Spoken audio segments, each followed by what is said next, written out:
It's still happy hour with John Gaskins, so go ahead, have another.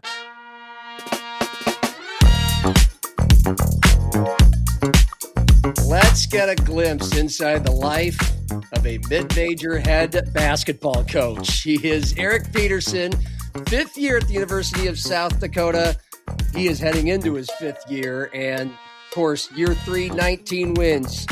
Year 4, 16-16 overall, 8-8 in the league, but that was some men's work to get to those marks. He was high up there on the Coach of the Year voting for all the injuries that the Coyotes had to sustain. And since their last game in the Summit League tournament on that Friday night, almost an entirely new roster. 4 players do return. There's 12 new players. He's here to tell us all about that and more here on June 25th. So it's been about 3 months, over 3 months. It's been a while. So it's great to see you.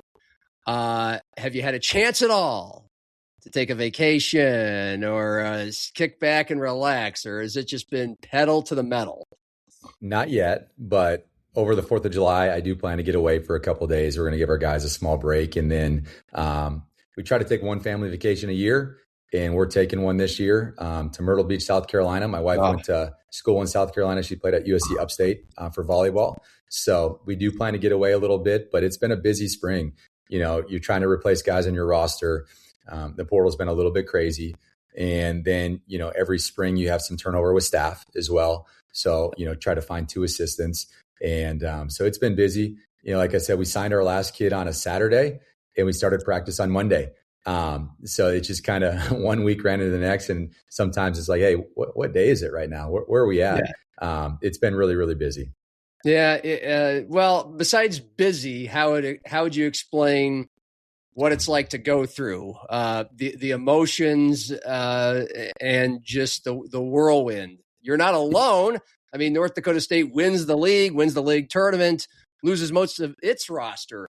So it's the life of a mid-major coach. Beyond busy, what's it like to go through?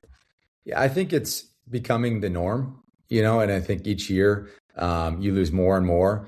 You know, the first 3 years I was here, we lost an average of 3.6 transfers per year that, you know, left. And now, you know, we lose 8 this year that went somewhere and played. And I think it's going to become more common. I think a lot of people were hoping that there'd be a one-time transfer deal with the 5-for-5 that just happened. And obviously that didn't happen, but it's becoming the norm. And I coached JUCO for 7 years, and I'm not saying this is a JUCO or we're JUCO, but it's helped prepare me a little bit where, you know, every spring you're working on your roster. And when I was a junior college coach, we'd sign players in August, right before school started. So, you know, that's helped me a little bit with this. Haven't had a whole lot of time to reflect. Honestly, we were practicing a couple of days ago, and I told Matt Merkin, our assistant here, that, man, it's kind of nice just to be able to practice, you know, because when we went through it, we were playing with 7 or 8 players, and we had coaches out there in scout team jerseys, and we were trying to, you know, do some breakdown drills, but we really never got to play 5-on-5.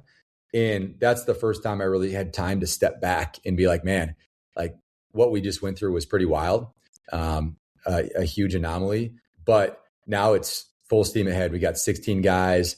You know, a couple are coming back from injury, but it's great to get back on the floor, coach our guys, you know, play a little 5-on-5. And it's just been too long since we've done that. But it's part of college basketball now. There's some coaches that, you know, love it. Some coaches are saying, hey, I'm not doing this anymore. I'm just going to go be an assistant at a high major level. I'm going to go Dusty May. I'm going to go to the NBA because I just want to coach. I don't want to deal with some of the stuff that's going on at our level. But, you know, hopefully with some of these new rules, it settles down a little bit and there's a little bit more structure to what's going on. Yeah. I mean, for you, how close to you are you? I know this is a long game type of question. You're very focused on the now. You got your tunnel vision, and I'm ready to hear about all your new players. But has there been part of you that has thought, oh, wow, I mean, how about another profession or again, other options besides the life of a mid-major head coach, which, as you know, you've said is like being a junior college coach. You're just constantly turning over the roster. It's a harder, busier more days out of the year job than it probably ever has been. Has it taken a toll? I haven't really thought about it. There's opportunities every year. Like people call me, do you want to be an assistant again? And I'm here. I love this place. This is where I want to be. I left a high major assistant job with one of my best friends at, I think a top 25 job in the country to come here because we've never done it here. We've never made the NCAA tournament. And I was here for 4 years as an assistant and we were close. We just didn't do it. So, my boss used to always say, be where your feet are at. Like my feet are here. And that's what I'm 100% focused on. And, my family loves Vermilion. We love raising our kids here. We love the community. It's a really special place. And I think a lot of people that don't live here or have never lived here or gone to school here don't quite see that. But then when they come and we have assistants leave and go to other spots, or kids come here and they transfer, they're all wanting to come back. They're all, I really miss Vermilion. So I think we're in a great spot. I really like our team. So that thought has never crossed my mind. Well, one of my favorite day trips to take around here is to Vermilion, play the bluffs, love the course. And then there's some good food and establishments downtown that always are great after the round. I'm with you. And I love the athletic facilities there.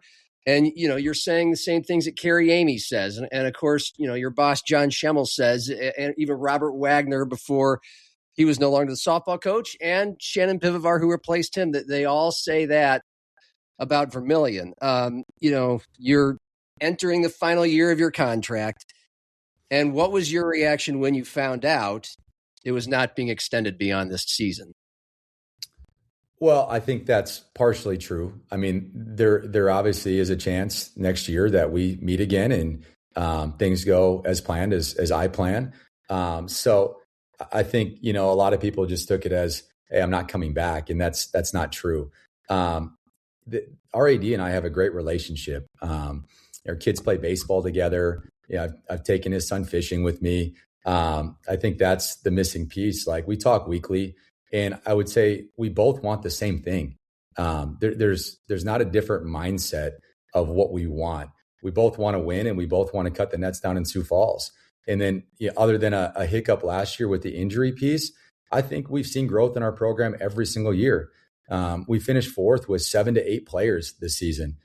2 guys we picked up at semester that hadn't played in 9 months. We were down 8 guys that were done for the season. And we finished fourth. I'm proud of our staff. I'm proud of our team for doing that. We had a great team built, team that I thought could win 20 plus games. We won 16 with 8 players with some key pieces that were missing. People that truly understand and know basketball know how crazy the injury piece actually was. But I mean, our guys were so disciplined and I thought we had such a great culture. We didn't bend or break with it. There's so many people that thought we were not going to win another game. And that was, NDSU, St. Thomas, when we had 7 players and added those 2 guys. And then when we lost Isaac Bruns, top 10 scorer in the country, everyone's like, they're really not going to win another game. And we went down to Omaha and beat them on the road. So really proud of our team. But when you look at it, over the last 4 years since I've been here, John, we have the 4th most regular season wins in the league. So we're 4th, right? Since I've been here. This year with those players, we lost to NDSU in overtime, team that won the league. UND took second. We had 3 shots to win it at the buzzer and just missed. We were up at versus St. Thomas at halftime. We swept South Dakota State for the first time in 30 years and won at their place since first time since 2001. We broke GPA records every single year I've been here. We finished with a 3.3 GPA. Our team puts in more community service work than we've ever put in here. We've signed the highest ranked player ever in South Dakota history this past year, a top 120 kid in the country. So I'm confident what we're doing here. There was a small hiccup last year, but it's full steam ahead this year. And we got a lot to prove. And that's why I'm here. Yeah, I mean, everything you rattled off again put you high up on the list toward the top of Coach of the Year honors. And certainly if your contract, if we learned it had been extended, all of us would go, job well done, Eric, you earned it. So, what were you told was holding you back from that happening? Yeah, I'm not going to go into details about that. I don't think that's appropriate out of respect to our athletic director in our program. The people that I will talk to that about are our AD and my agent. I think that's the appropriate thing to say. But yeah, we need to win.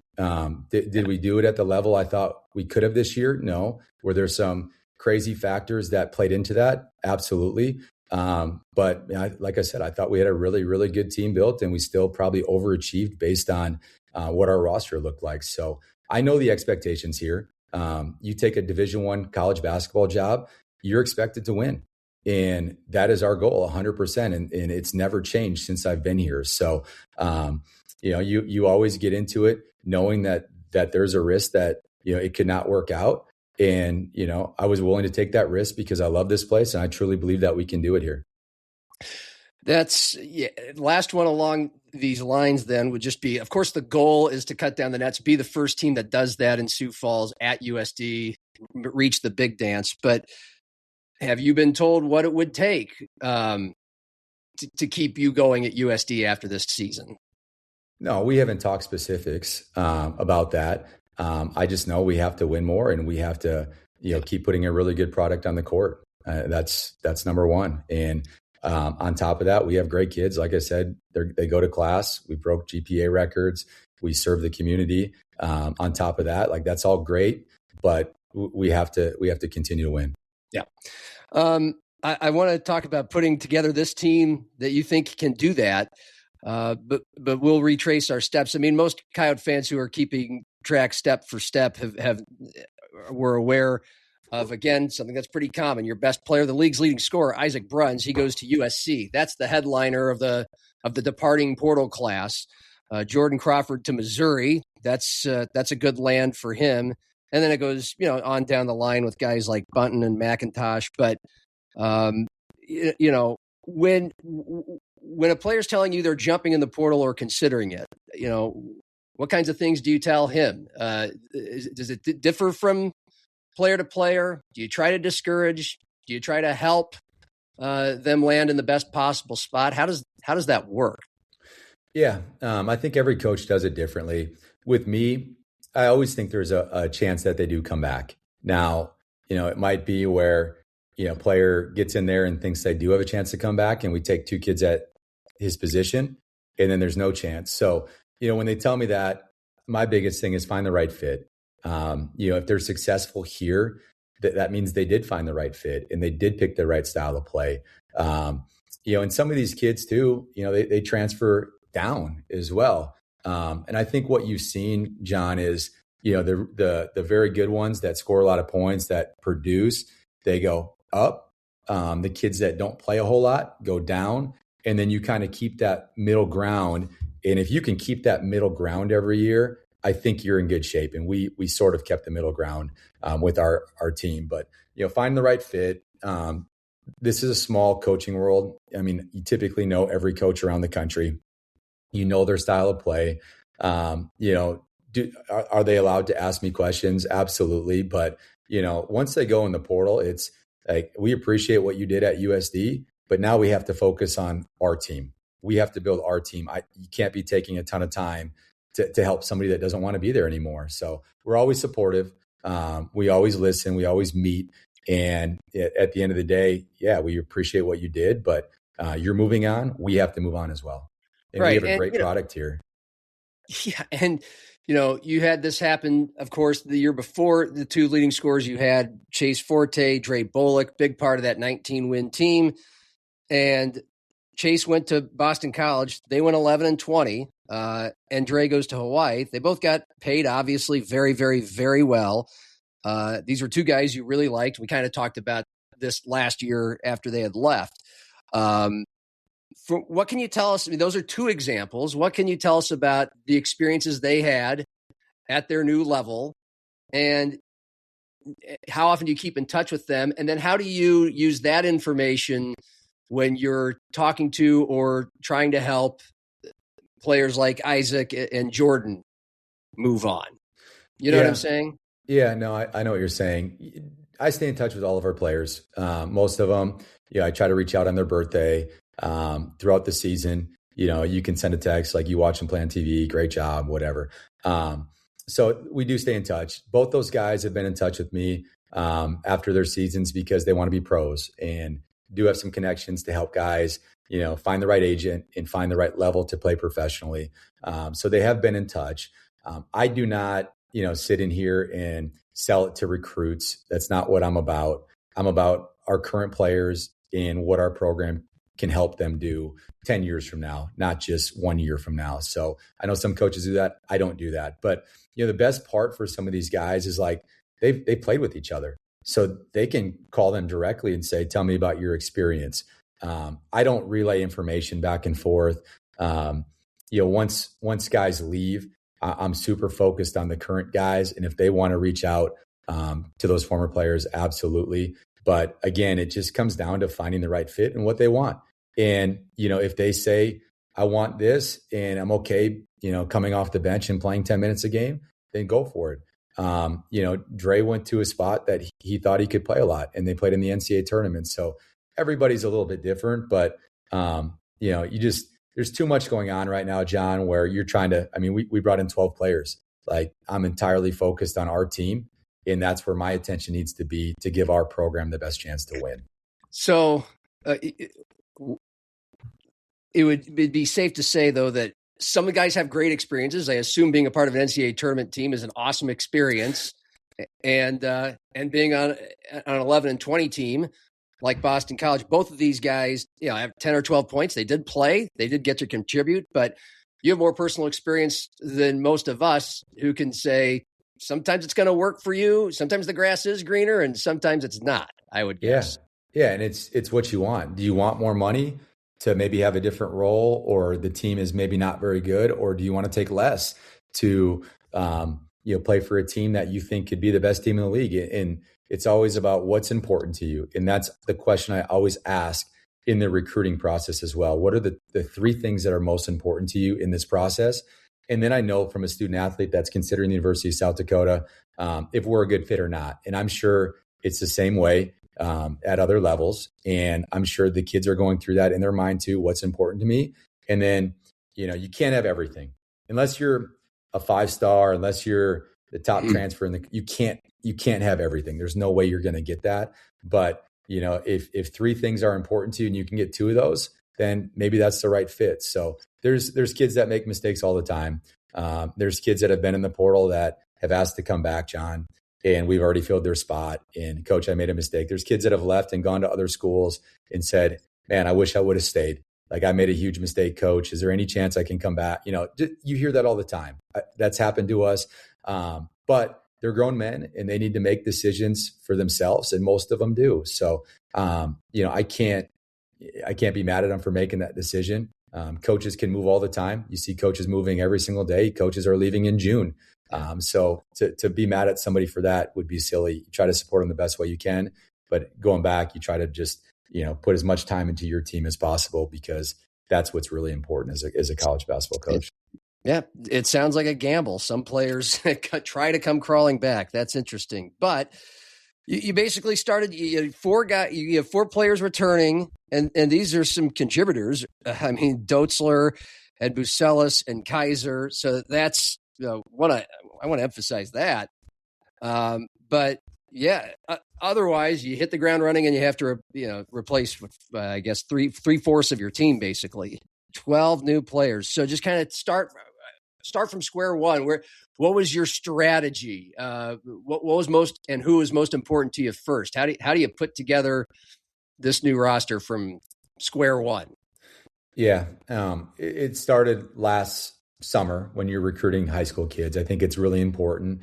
We've always filled whatever scholarship amount we've had open. We've always tried to fill that with high school kids. I think that's really important. We're trying to recruit good players from the Midwest if possible. We got a top 120 kid out of Chicago and Michael Neat, who we were on early and he kind of blew up late. And then, Marvin Richard III from Pine Ridge, who's looked really good in practice so far, really targeted, those 2 kids. And then, once you look at the Midwest, you got to start branching out a little bit more and a little bit more, because we do want the best players that we can get from the Midwest. But every once in a while, there's an outlier. We've had kids from Texas on our roster. We've had international kids on our rosters. So the high school thing, I think, is really, really important. You don't want to go get, if we didn't get those high school kids, you don't want to go get 12 kids out out of the portal. I think the chemistry is really important, John. So like you're trying to get 12 kids and it's hard to play 12 guys, right? So the more you can kind of separate your classes and balance your classes a little bit more, I think that really helps. Now, are you going to keep kids for 2 or 3 years? I hope so, but is that realistic now? Probably not. So once we got those freshmen, I think the most important thing you can do, or the hardest positions to get, I should say, but are still important, are point guards and big kids. It's just, they're really hard to find. Big kids that can walk, chew gum, dribble the ball, put it in the hole are really, really hard to find. So, we brought in 3 6'10" or bigger kids, a junior college kid in Tyler Nedelecki, who actually signed or committed during the year and signed in the spring. We brought in JTT, we call him, from Creighton, 6'10" kid that we actually played against their first game, our second game of the year.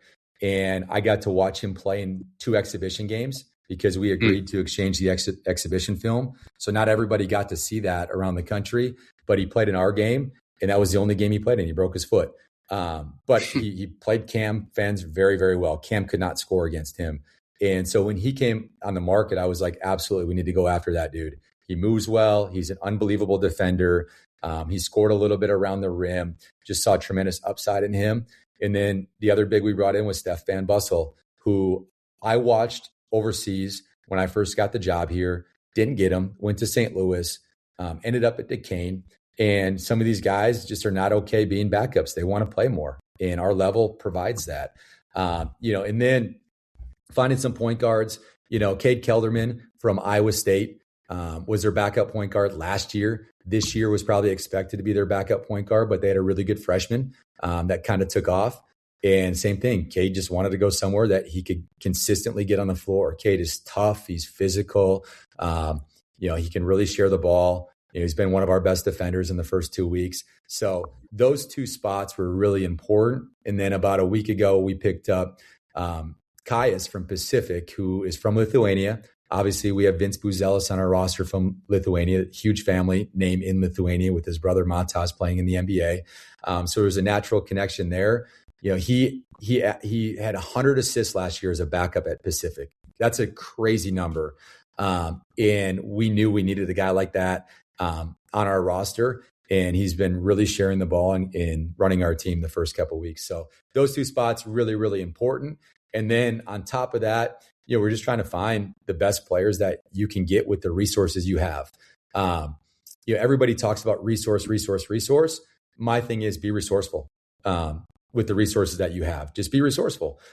So how can you piece your roster together based on the amount that you have and how to put a team together? And I was big this year, John, and I know there's a lot going on in the portal. The process is sped up a lot with recruiting. In the past, and my former boss as well, we've been big time relationship people where it takes us a while to get to know somebody and offer them, where now you have the portal and you might have to decide within 2 days if you're taking that player. So my thing was, let's do more research from the jump. Let's surround the people that know him and let's get information about them so we can make a decision quicker.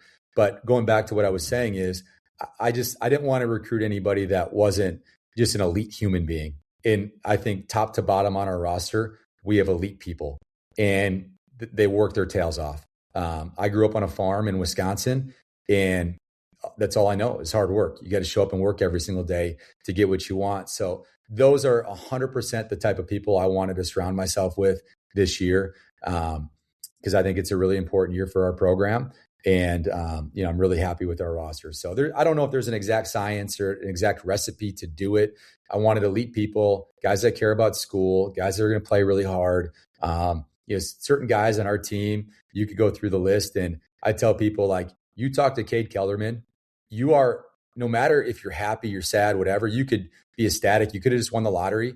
You're happier and more excited about life after you talk to Cade Kelderman. You can go to Elijah. Same thing with him, just down the line, Josiah Dotzler. I mean, I love being around our guys, and they just bring energy with whatever they do. You're just more excited about yourself and life after you're done talking to them. You make a point. Some of us, especially for mid-major coaches like you, but Division II coaches go through a lot of roster turnover as well. And we sometimes think, well, it must be very time-consuming and difficult, challenging, the recruiting aspect of it. But to your point, when you're recruiting guys that you're excited to be around, it could be fun. It sounds like it's fun if you're finding the right people, the recruiting aspect. I love coaching. I love basketball. I'm a basketball junkie. And when you recruit like-minded players that are like you typically have more fun with it. So every year, I think our roster is trending more that way. Practices, maybe I'm more excited about practice because we really haven't had a true practice since like November with the full team. Yes. But they're guys that I love being around that, it's probably the closest team so far that I've been around in my career, just with them doing stuff together and just the energy that they give each other and the connection they have. They've made that pretty quick. So just a great group of guys, but now we need to get better on the floor. The interesting part is you bring in 9 transfers and 3 freshmen. There's 12 guys right there that have all done things differently wherever they've been. They've guarded ball screens differently. They've doubled the post differently. So, the first week you're kind of pulling your hair out like, I love these dudes, but we don't know anything yet. And now this week it's obviously looked much better. And hopefully, every week gets a little bit better, heading into our summer break. Yeah, it's a lot. And from reading Zim's article, which I recommend people to do if you really want to get down into some specific strengths, qualities, stats, performances, information about every player you've picked up, that's there at SiouxFallsLive.com from just 6 days ago. And you gave us a great rundown just here. But I gathered, for one, you're talking about grade A human beings. Also, a lot of these guys have won a lot of games, whether it be in high school or other places they've been. The other component, of course, it appears, is you're still trying to fit this into the very clear identity of USD basketball until everybody got injured last year. Yeah. Incredibly up-tempo, tons of pace, 94 feet of hell type of thing. Is that what you plan on still doing? Yeah. And is that how you recruit? I think every year as a coach, you have to keep tweaking things and get it right. And there was, part of what we did this past year that I really liked. We took a huge jump defensively. And you can look at the roster makeup. 2 years ago, our press was really good. And then we lost Cam Fence, who was the anchor and the rim protector at the back of the press. And, the last 2 weeks of the season didn't work great. Right. And I didn't think that we could change it within 2 weeks. Well, last year, we're playing K-State and we're shorthanded. And I thought about doing it 2 days before the game. And I'm just like, man, this is the last game before Christmas break. Can we really do it? And going into Christmas break, it's like, we have to. We have no choice. We have to change how we're playing based on who we have on our roster. So I do think we're deep. I do think we're going to play very, very fast. Actually, I know we're going to play very fast. We were number 2 in pace 2 years ago behind Alabama. So that's the pace that we want to play at. Okay. With the pressing piece, I think there'll be times where we won't press. There'll be times where we do press. But I do think that needs to be somewhat of an identity for us because if we truly want to be the toughest team, we have to, when we get between those lines, we have to show like we're gonna guard you guys. We're gonna apply some pressure the length of the floor and force you guys to really take care of the ball. So it'll be different. I'm not gonna just tell you the formula right now. So every team that plays us early knows what's going on. But as a coach, in order to be a good coach, you got to keep tweaking things every single year. Okay. But were you recruiting to that, or were you just trying to get the best possible players through the best possible connections? Well, if I didn't think they could play fast or couldn't play fast, I wouldn't have recruited them here. I think that's important. But does every kid fit, hey, we're going to get up and guard the ball the length of the floor? No. But we have some elite guys that can do that. And those should be the guys that are guarding those ball handlers the length of the floor. So I think you have to look at your roster and you have to put guys in position to be successful. And we're week 2 right now. And I'm not exactly sure what that looks like, but I'll know by the time November hits and we play our first game, I'll know. Well, you may have just answered the question. I mean, when you're putting together this new team, do you have in mind who your starting five is going to be, or is it going to be a while before that sorts itself out? Because the layman like us, you're laughing, so you can tell me why you're laughing, can go, well, this guy, and this guy came from the bigger schools and they got 1 year of eligibility. I don't think they'd come to Vermilion not to play. But how does it play out in your mind as of now? Yeah, I've never guaranteed anybody in my career that they're going to come in and start. I think that's the wrong way to start a relationship.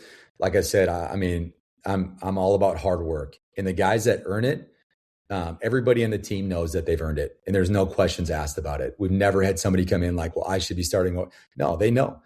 We do different charting at practice. We have a gate of standings, which means get after their butt. And, there's certain things that we value. And I picked this up. I was in a gym in San Francisco my first year here, and Todd Golden is a very analytical person. Florida does a lot with analytics. Like, they've fouled kids, under a minute left when they're up, because they know they're going to miss the free throw because they're really into analytics. But a high school coach was on the staff with Kyle Smith, who's now the head coach at Stanford. Todd Golden took over for him when he left San Francisco. Wow. So, I'm a basketball junkie. I immediately start asking him, like, hey, tell me how you charted stuff. Tell me how you did your analytics there, because I want to know. The best teams in the country, in the world, are heavy in analytics. Every team in the NBA has one guy that does their analytics, that they pay a lot of money to figure that stuff out. So he's just like, I can't tell you what we did. And I was just like, well, why not? You don't coach there anymore. Why can't you tell me? Yeah. He wasn't saying he couldn't tell me. He's like, I can't tell you the formula. You have to decide what is important to you. And there's, certain things offensively that could be +4. There are certain things that could be +1. There's certain things like a turnover for us is -5. And so we have an offensive standings and a defensive standings. And essentially what you do is count the amount of live possessions that they're in.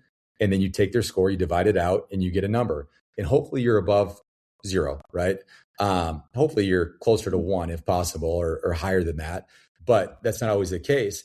But if you say you value these things, Jon, and like this is what's important to you, and consistently they're last in the standings, they're probably not guys that you should play. And we do that defensively too. If you're constantly gambling, if you're constantly missing box outs or different, you're going to get points taken off. Or, hey, you take a charge, you have a great jump wall, you're going to get rewarded for that stuff. So what we do, we don't guarantee anything. Hey, this is who we think you are. This is who we think you could be, but you got to come in and earn it. And I would never want to take a player that thinks they're just going to come in and start because I said that. And I just think it creates bad chemistry. So we chart everything. I think that's really important. And then it's constant communication. Like, if they're not playing as much as they should, this is why you're not. This is what the gate of standings say weekly about you. And this is where you need to get better. So no, we have 12 new players. Did I think a freshman would start last year? No, but one came in and started the first, 3 or 4 games of the year. And did he keep starting? No, somebody else earned it over top of him. So I think it's pretty fluid. And, I think if I look at our deal, there's 12 guys that could potentially start for us. And I don't even know who would be our leading scorer, to be honest with you right now. Just a couple more on the way out. You mentioned the 5 for 5 early on. And I appreciate you telling me yesterday what you thought of it in text. Guys can play 5 years now if they want, but it has to be bang, bang, bang, bang, bang. No more red shirts, no more medical hardships. And you alluded to the no limitations of transferring. So, what do you make of all that? Yeah, in your situation?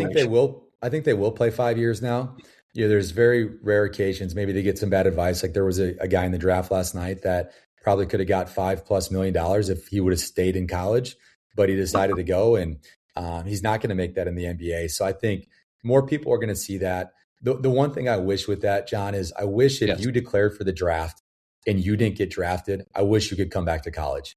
Yeah, I really do. And I know there's some cases this year where, hey, this guy played in the NBA or played in the G League and he came back and played. But I wish they would allow student athletes to do that, because I do think some people get bad advice, or something happens where they have some bad workouts with NBA teams and they don't get drafted, and now they're stuck.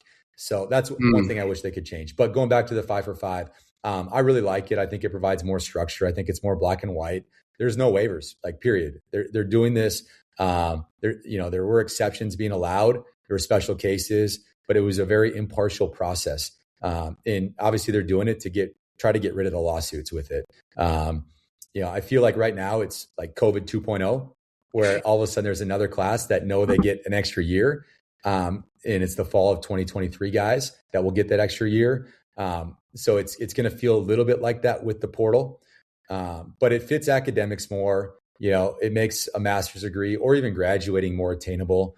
The negative piece is the medical side. And I sent you the thing about, potentially if you get hurt 2 years in a row, you're out 2 years. There's no medical hardship that allows a kid to get another year back. So that would be the disappointing part in it. But I get it. How do you decide one, kid gets a medical red shirt versus the next? There's always different circumstances, which leads to more lawsuits. But I still love that kids can do a post-grad year. Some student athletes are not ready to go to college, where they might need that extra year. There's going to be more movement for sure, more portal madness. But right now it's going to be a lot of madness. But in a couple of years, I think everybody will look back and say this was the right thing and it was the best thing. And I did talk a little bit with you about I think we're going to get better high school kids at our level. I think the top high major schools are all just going to trade players or go internationally for their high school kids that maybe have played in pro programs, where every year I've felt like we can get better high school guys because it just trickles down. So it's a great thing with us or for us in our level. But overall, I like it. I just think it provides much more structure. Cool. And a guy like Dotzler, who had 2 years of what would be considered medical hardship. So is he protected, like grandfathered in, or does he lose those 2 years because of 5 for 5? Yeah. And honestly, that's a good question. I just hit up our compliance guy yesterday about that and told Josiah, hey, let's sit down and meet so we fully understand what's going on. I think you can opt into an old model or take the new model, whatever That's right. The student athlete the best. And we have to go through some of the things that happened to him at St. Louis, where he was at, in a situation here. So I don't have an answer to that right now. Yeah. But I mean, we're going to find out because obviously he's going to want to play as much college basketball as he can.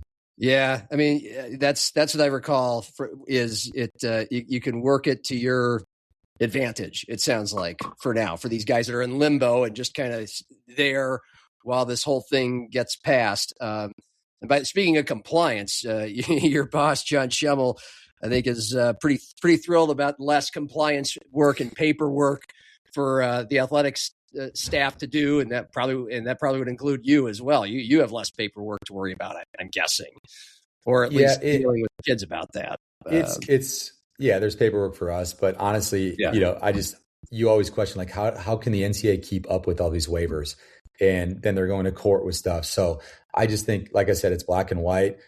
There's no more waivers, period. It's done. Like you cannot apply for a waiver. I don't even know if there'll be a form or anything to submit or a website that you can submit something to. So, it's going to obviously help the NCAA, their employees, their staff members, and ours too. Yeah. All right. The last one is, does it, we talked last year throughout this kind of spirited, impressive run you guys went on with that MASH unit last year, the big wins and the almost wins, and how it's like a movie that you're in right now, and the happy ending was hopefully cutting down the nets in Sioux Falls. That didn't happen, but it was still very inspiring. Do you feel like the situations we've talked about that you personally, plus this team, a new team is walking into this year, clearly at this moment you're very excited about it? Does this feel like another movie coming on? Yeah. I hope it is. I hope it's, that you always have that hope. It's really early right now, but the expectation is to win the league and make the NCAA tournament. And I'm fired up every year I get to coach. I'm 43 years old and I show up every day to work. Like, I love coaching college basketball. I love coaching basketball. I love being around people. Like, my thing is, I knew I had to do something around people. And everybody says like, oh, the transfer portal stinks. You're losing guys every year. And my spin on it, John, is if I coach 10 new guys every single year, that's 10 more people that I get in my circle, I get to have in my life that I get to impact or influence in some way, shape, or form.